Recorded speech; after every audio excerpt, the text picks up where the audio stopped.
এবার ইসরায়েলের বিরুদ্ধে সরাসরি অবস্থান নিয়ে মুসলিম দেশগুলোকে ঐক্যবদ্ধ হওয়ার আহ্বান জানিয়েছেন পাকিস্তানের প্রতিরক্ষামন্ত্রী খাজা আসিফ। শনিবার পাকিস্তানের জাতীয় পরিষদের অধিবেশনে তিনি এই আহ্বান জানান।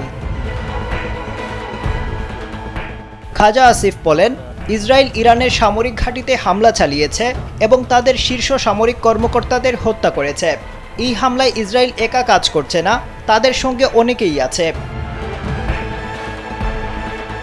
তিনি বলেন, ইরান পাকিস্তানের প্রতিবেশী দেশ এবং আমাদের সম্পর্ক বহু শতাব্দী ধরে টিকে আছে।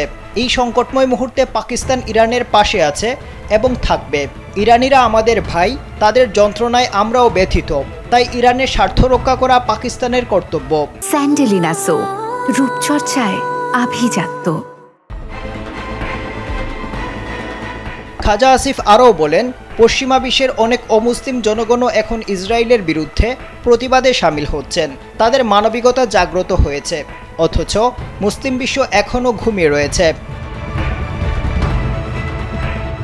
পাক প্রতিরক্ষামন্ত্রী আরও বলেন, বর্তমানে ইসরায়েল একসাথে ইয়েমেন, ইরান ও ফিলিস্তিনকে টার্গেট করেছে।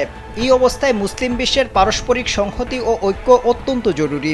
তিনি সতর্ক করে বলেন, আজ যদি মুসলিম রাষ্ট্রগুলো নীরব থাকে এবং নিজেদের মধ্যে বিভক্ত থাকে, তাহলে ভবিষ্যতে সবাইকে ইসরায়েলের টার্গেটে পরিণত হতে হবে।